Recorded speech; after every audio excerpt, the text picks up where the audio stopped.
बिस्मिल्लाहिर्रहमानिर्रहीम। अस्सलामु अलैकुम।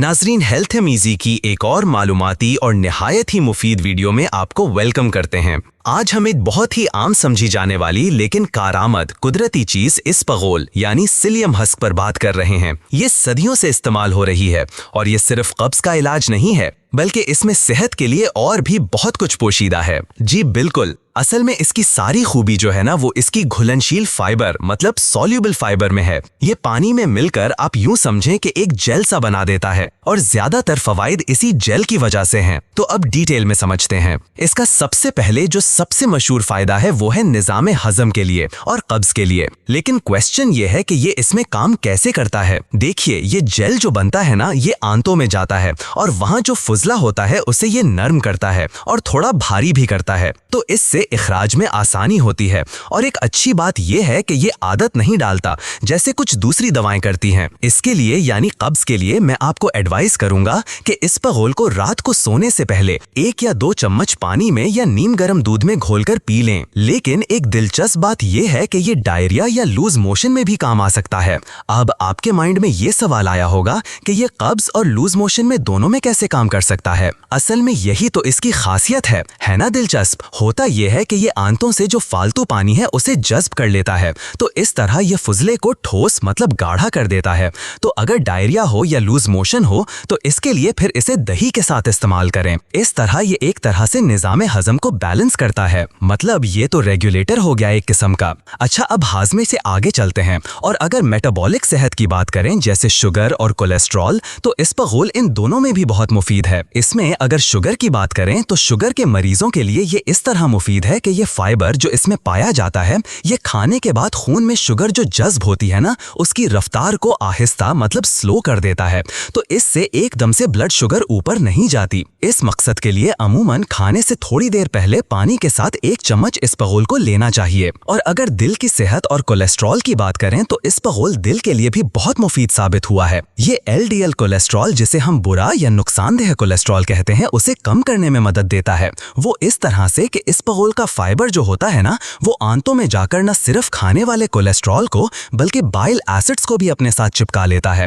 बाइल एसिड्स जिगर में कोलेस्ट्रॉल से ही बनते हैं, तो जब ये फाइबर इन्हें जिस्म से बाहर निकाल देता है तो जिगर को नए बाइल एसिड बनाने के लिए खून से और कोलेस्ट्रॉल लेना पड़ता है और नतीजा ये निकलता है कि खून में LDL कोलेस्ट्रॉल की सतह कम हो जाती है। इसके लिए सुबह के वक्त पानी या फिर कम चिकनाई वाले दही के साथ इस्पगोल लेना चाहिए। नाजरीन, इस्पगोल का एक और जबरदस्त बेनिफिट ये है कि ये वजन कंट्रोल करने वालों के लिए भी मददगार हो सकता है। देखिए, एक्चुअली जब ये पेट में जाता है और पानी जज्ब करके फूलता है ना तो पेट भरा भरा महसूस होता है, तो इससे भूख कम लगती है या यूं कहें कि जल्दी पेट भरने का एहसास होता है। अगर इसे खाने से कोई आधा घंटा पहले पानी के साथ लिया जाए तो रूटीन में जितना आप खाना खाते हैं उससे कम खाएंगे, तो इस तरह ये वजन कंट्रोल करने में भी हेल्प करता है। ये तो हो गए इस्पगोल इस्तेमाल करने के बड़े फवायद, लेकिन कुछ और भी फवायद हैं जैसे तेजाबियत या सीने की जलन में ये मैदे में जो इजाफी तेजाब होता है ना उसे जज्ब कर लेता है, तो इससे तेजाबियत से राहत मिलती है।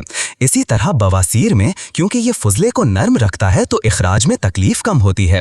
और मर्दाना सेहत के हवाले से बात करें तो इसके लिए ये मादा मनविया को गाढ़ा करने में और कसरत एहतलाम को कम करने में मदद देता है। माशाअल्लाह, ये तो वाकई काफी सारे फायदे हो गए, लेकिन इसको इस्तेमाल करने का सही तरीका क्या है और क्या एहतियातें हैं, ये बहुत अहम है। बिल्कुल, ये नुक्ता बहुत अहम है। सबसे पहली और जरूरी बात, इसे हमेशा काफी मिकदार में माया यानी पानी, दूध या दही जिसके साथ भी लें इसमें अच्छी तरह मिक्स करें और मिक्स करके फौरन पी लें। इसे रखना नहीं है और कभी भी इसे खुश्क मतलब पाउडर की तरह नहीं फांकना, ये बहुत खतरनाक हो सकता है।